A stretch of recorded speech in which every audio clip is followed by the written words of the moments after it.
Good day, I am Dr. Tiongco. I will be giving you your lecture on ACLS drugs. Allow me to share my screen. Okay, so this module is entitled Cardiovascular Drugs and Advanced Cardiac Life Support. This is taken from a lecture series from the Philippine Heart Association Council on Cardiopulmonary Resuscitation. And this group is a member or full member of the International Liaison Committee of Resuscitation.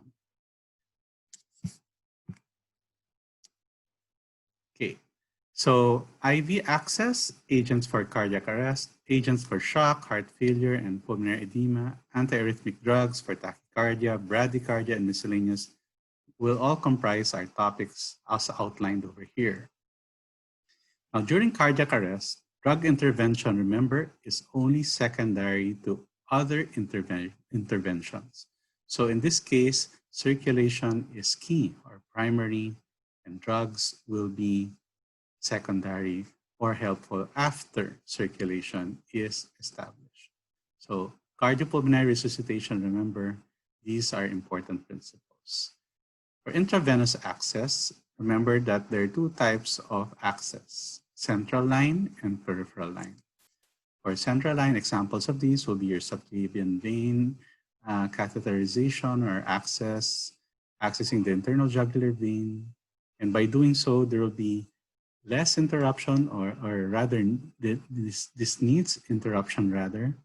And this will actually allow a higher peak concentration of drug delivered through the system. This leads to decreased central circulation time, and sometimes you can actually have some complications such as puncture of the lung, apex if we're not too careful, or inadvertently, it does happen sometimes, and difficulty in tamponading some punctures that end up bleeding. Now, for peripheral lines, examples of this are accessing the antecubital vein in the arm, the external jugular vein, and there's no interruption actually of this access. There's, however, lower peak concentration because you don't administer it immediately into the central circulation. And this leads to increased central circulation time, although there will be expected less complications. Okay, so for the peripheral IV site, one administers the drug by IV bolus to increase the chances of circulating the drug. This is done by 20 cc of saline or distilled water administered together with the drug that's going to be given as a bolus. And then after giving the drug as a slow IV push, you elevate the extremity for 10 to 20 seconds thereafter. Remember, for tracheal drug administration, these are drugs that can be given through the endotracheal tube. The acronym is NAEL or NAEL, naloxone, atropine, epinephrine, and lidocaine. You can have to administer 2 to 2.5 times the recommended IV dose, diluted in 10 ml of normal saline solution or your distilled water. Okay, so for ACLS drugs, they're agents that are used to optimize cardiac output and blood pressure, no? And the applications of this, of course, will be that for cardiac arrest and that for shock, etc. There are drugs that are used to treat arrhythmias, and the primary arrhythmias that are concerned here are that for tachycardia and bradycardia. Okay, so we've tackled this first. Next, we'll be going into the other drugs in particular. So medications for cardiac arrest, most of these drugs actually have not gone through very rigid randomized controlled trials.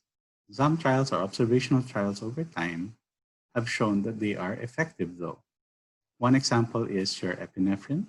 The mechanism of this adrenergic agent epinephrine increases your systemic vascular resistance, blood pressure, heart rate contractility, and cardiac automaticity.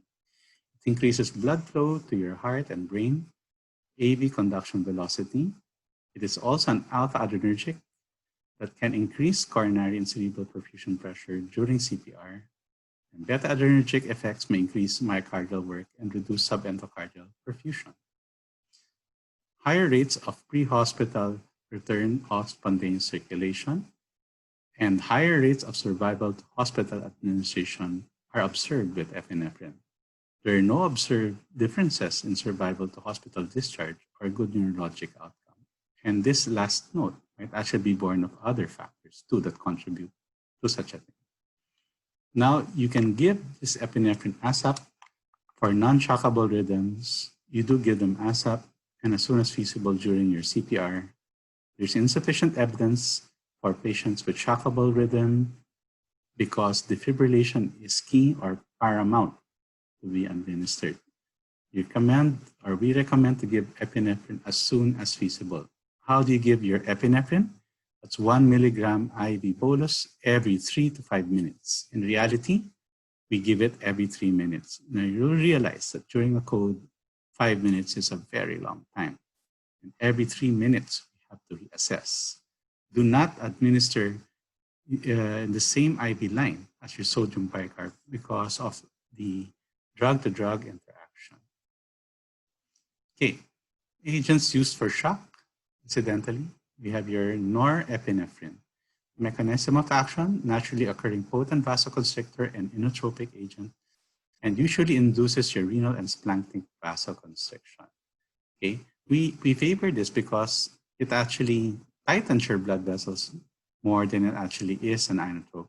But we do know that, of course, it does still stimulate the heart as an inotrope. The indications will be severe hypotension for example, systolic blood pressure less than 70 millimeters mercury and vasogenic or vasoplegic shock, low total peripheral vascular resistance. The dose is 0.1 to 0.5 microgram per kilogram per minute infusion. And the notes here are, it is not to be used for cardiac arrest, unlike epinephrine, which is the prime choice. Do not administer in the same IV line as your sodium bicarb for a similar reason. The next agent is an old favorite, or what used to be an old favorite, dopamine. The mechanism of action is that it is a catecholamine, alpha and beta adrenergic receptor agonist, and peripheral dopamine receptor agonist. It also incites vasoconstriction. And there are actually dose-related responses to dopamine. It is said that in lower doses, like in 1 microgram per kilogram, it may dilate the renal bed, renal vasodilator. And as you go up into the dosage, you'll have these mixed alpha and or beta effects. The indications for dopamine include hypotension, the systolic blood pressure of 70 to 100 millimeters mercury, symptomatic significant bradycardia, after return of spontaneous circulation. You remember, if your patient has bradycardia and you're waiting, for example, for a temporary pacemaker, dopamine is usually given to assist in increasing the heart rate other than atropine. How do you give dopamine? Well, the cardiovascular dose for the use of dopamine starts at 2 to 20 microgram per kilogram per minute infusion, and you titrate this periodically over 30 minutes to an hour in hypotensive patients to get that response or the ideal mean arterial pressure. Do not administer dopamine in the same line also as your sodium bicarb. The next agent for shock is dobutamine.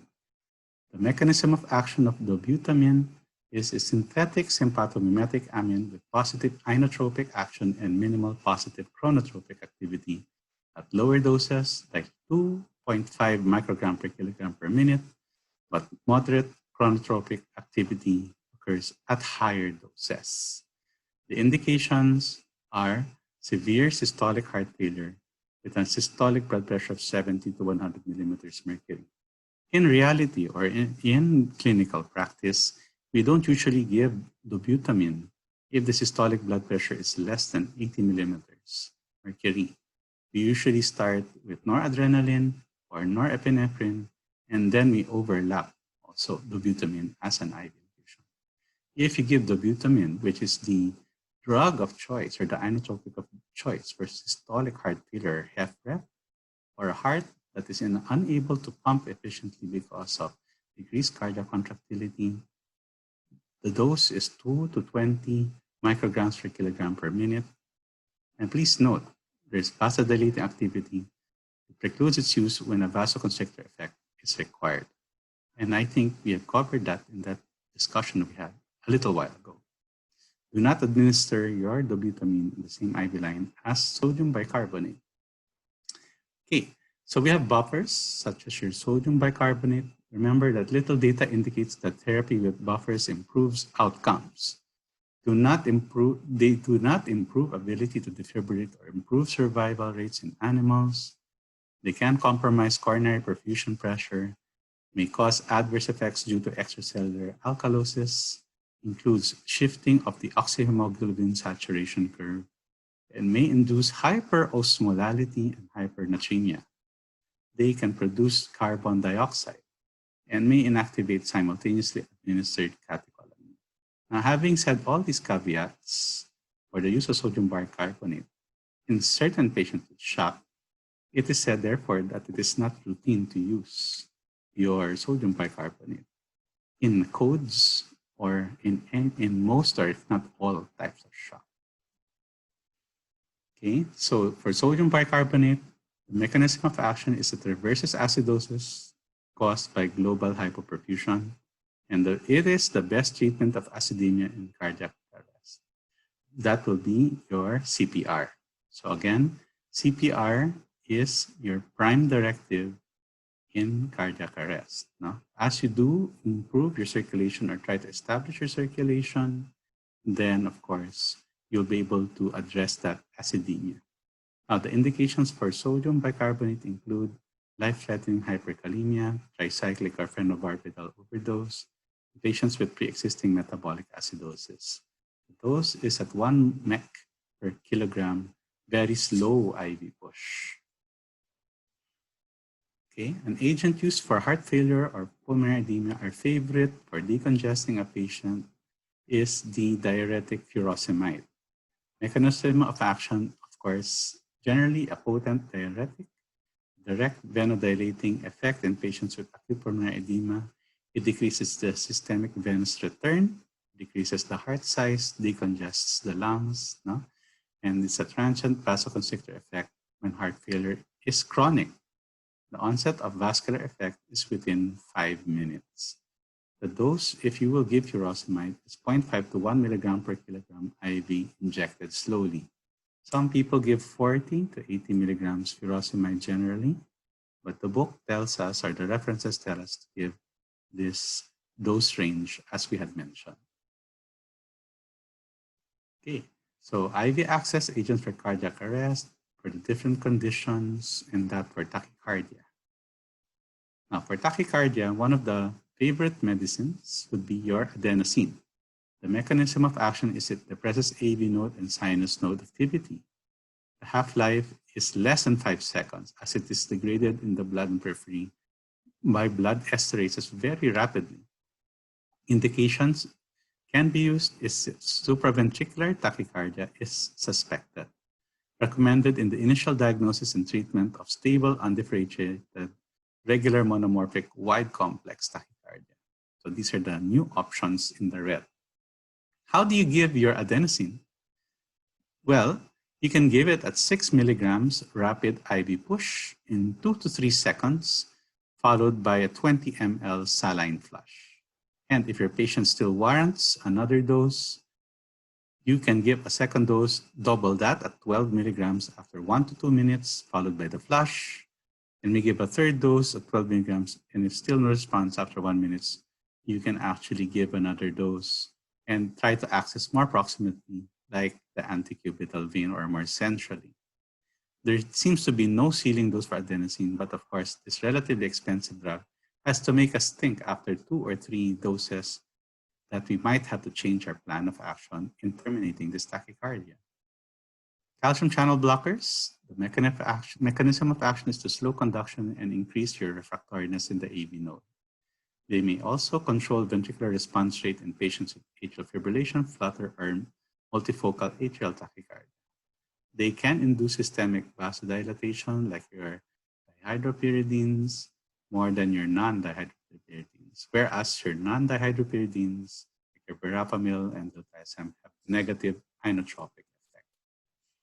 So verapamil, which is a non-dihydropyridine indication, effective in stable narrow complex paroxysmal SVT, is an alternative drug after adenosine and should not be given in patients with impaired ventricular function or heart failure.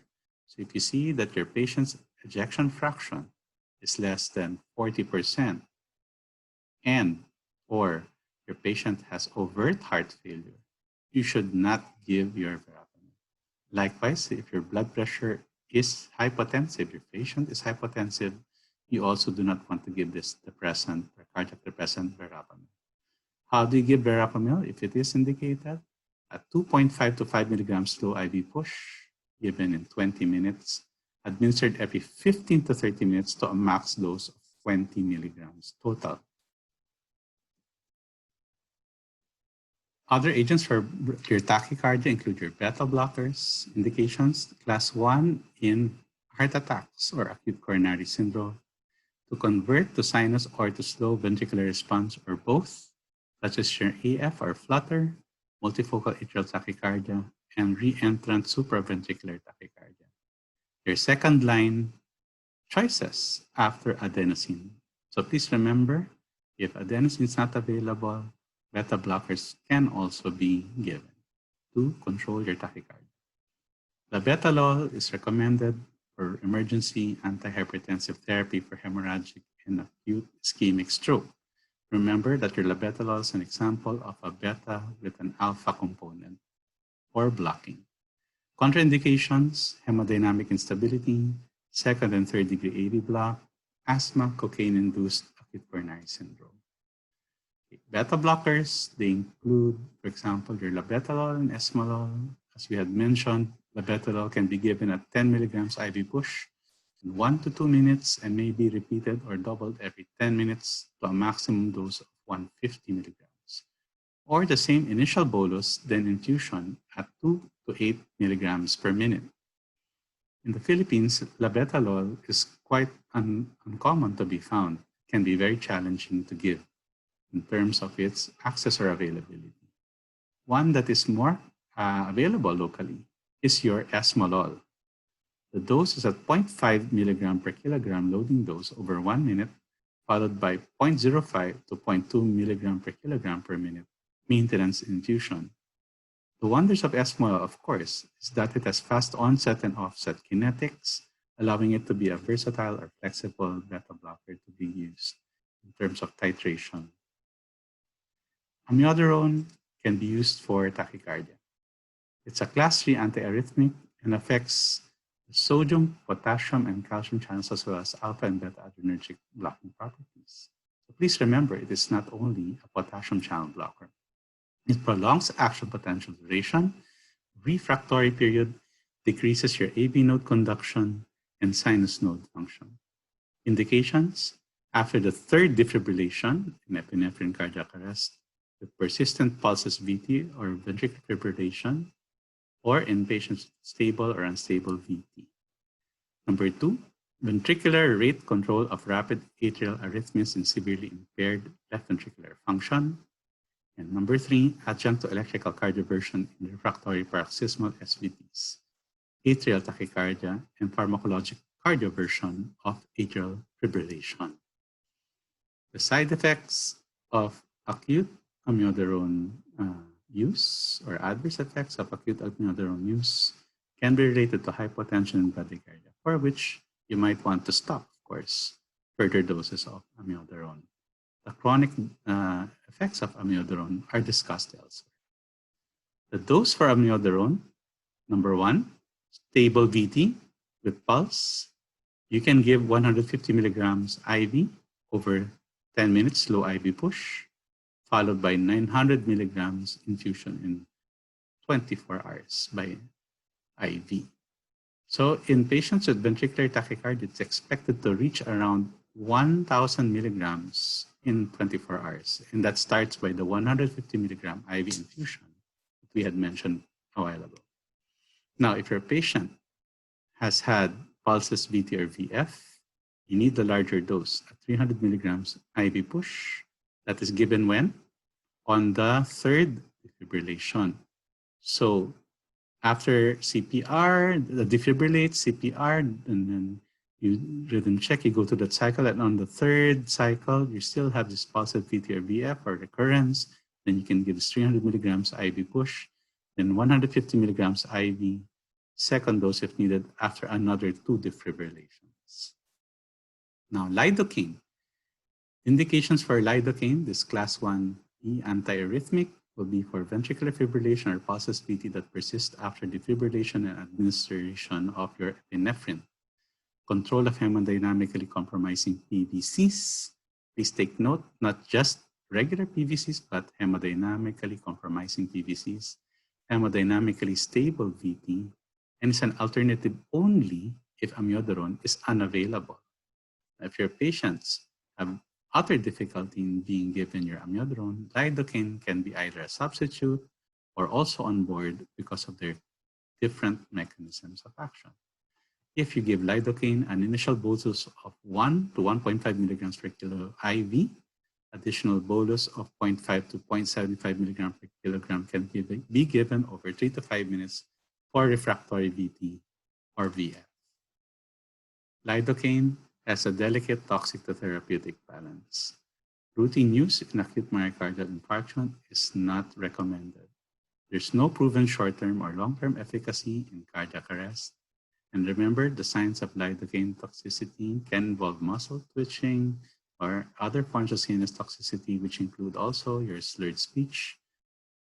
And a little down the line, of course, will be altered consciousness or even seizures or respiratory arrest. Next will be magnesium. Effectively terminates torsade de poids. It's actually the drug of choice for patients with TDP or torsade de poids. Not effective in irregular polymorphic VT in patients with normal QT. What does this mean? Because torsade de poids, the substrate includes prolonged QT going into your polymorphic VT. Not recommended in cardiac arrest except when arrhythmias are suspected to be caused by magnesium deficiency. If you give magnesium, it's given at more than or equal to 1 to 2 grams or 8 to 16 mixed in 50 to 100 ml D5 water given over 5 to 60 minutes and followed by 0.5 to 1 gram in IV infusion. Or you can give 1 to 2 grams diluted magnesium in 100 ml D5 water administered over 1 to 2 minutes in emergency situations. Sotalol, which is relatively also difficult to find nowadays in the Philippines, is a class 3 antiarrhythmic. Of course, it sounds like a beta blocker because it does have properties also of a beta blocker. It prolongs action potential duration and increases cardiac tissue refractoriness. And it has, like we said, non-selective beta blocking properties. Okay, so we go now to drugs for bradycardia. The favorite drug for bradycardia is atropine. Atropine should not be relied fully in more advanced Mobitz type 2 AV block. These are important specific points for atropine. If you give atropine for bradycardia, the dose is 0.5 every 3 to 5 minutes. A total of 3 milligrams or 0.04 milligrams per kilogram results in full vagal block in humans. Epinephrine can also be given for bradycardia. It increases your systemic vascular resistance, BP, heart rate, contractility, automaticity, increases blood flow to the heart and brain, AV conduction velocity, and has alpha adrenergic effects that can increase coronary and cerebral perfusion pressure during CPR. The dose of epinephrine for bradycardia includes 0.002 to 0.01 milligram per minute, or 1 milligram in 500 cc of D5 water or normal saline by continuous infusion, and you titrate to a patient's response. In other words, for bradycardia, you don't shoot the patient with epinephrine, you give the patient a continuous infusion. Now, the miscellaneous antiarrhythmic drugs include your digitalis or digoxin. Mechanism of action, it enhances central and peripheral vagal tone, slows your SA node discharge rate, shortens atrial refractoriness, and prolongs AV nodal refractoriness through the autonomic nervous system effect.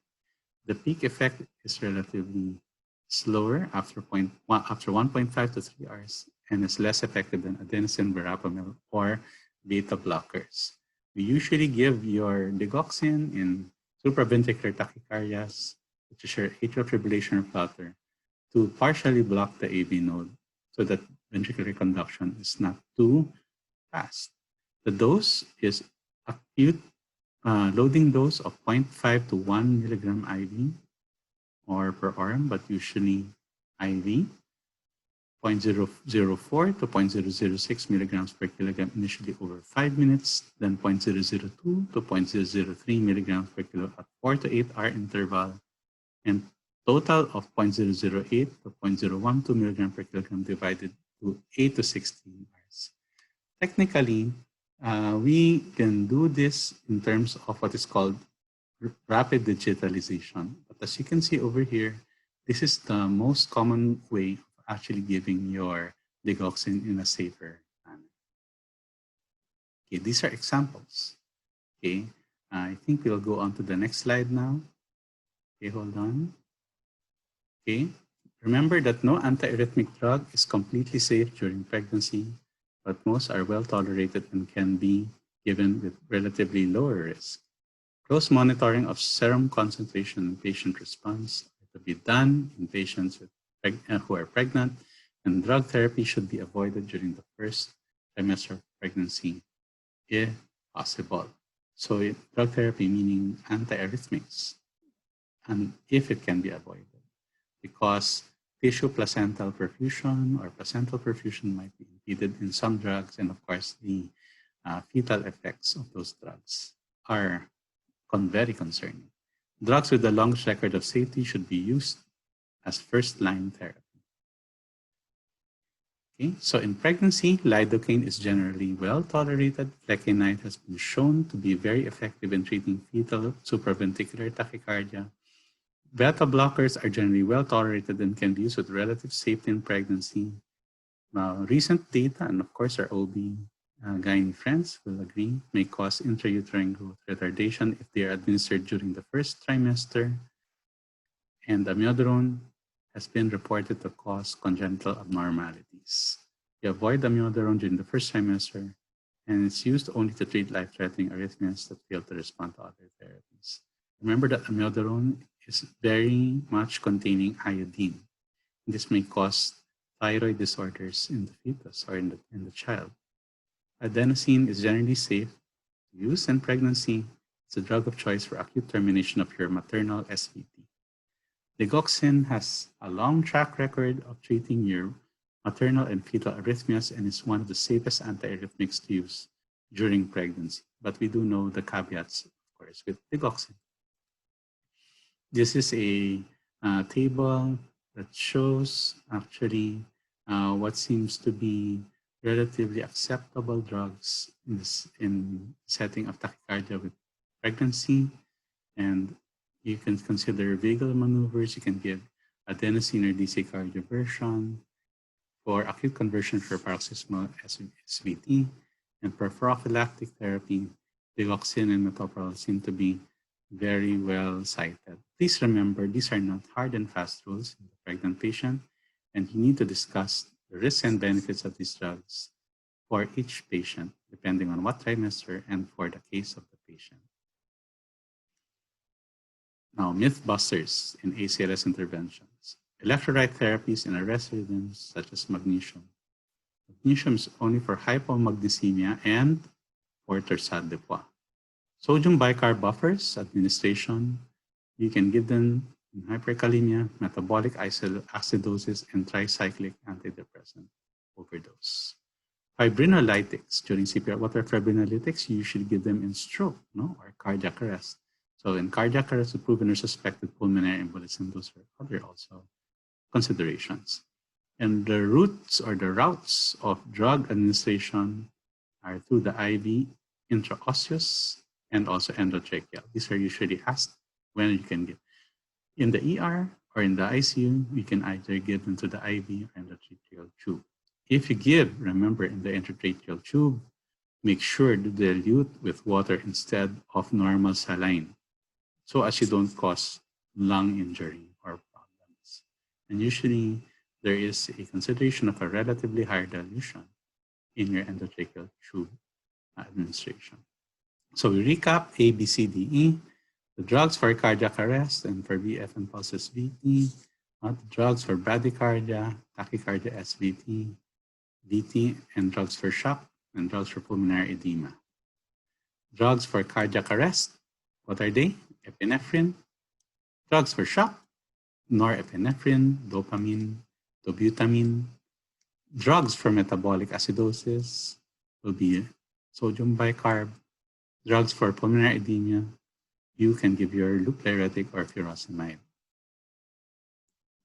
Drugs for arrhythmias, depends, no? Tachyarrhythmias can give you adenosine, particularly for SVT, the drug of choice. You can give your non-dihydropristine calcium channel blockers like your verapamil, your beta blockers like your esmolol, your amiodarone, magnesium. And for bradyarrhythmias, atropine, epinephrine. In the ACLS guidelines in 2015, remember some changes. Vasopressin. Remember, we didn't even relatively talk about this in the adult cardiac arrest algorithm anymore. Vasopressin was removed from the ACLS algorithm because of the higher risk compared to benefit, no? In terms of peripheral vascular complications and other organ complications from vasopressin. Epinephrine, can it be used as soon as possible? In the older 2010 guidelines, they used to say these things such as adenosine for monomorphic white URS tachycardia, atropine removed for asystole or pulses electrical activity in the newer guidelines, epinephrine infusion as an alternative for symptomatic bradycardia. Okay, so we tackled all of that. Remember, when you deal with ACLS, you're treating the patient, not the monitor. And even if you've memorized all the drugs, they're only ancillary to your circulation, airway, and bagging, no? or CAB. Please make sure that your defibrillator works and that you're using it in the appropriate setting for shockable rhythms. And remember that the drugs that we have learned today augment the armamentarium for addressing ACLS. So thank you for your kind attention, and hopefully you'll be able to do well in your mega code, and God bless.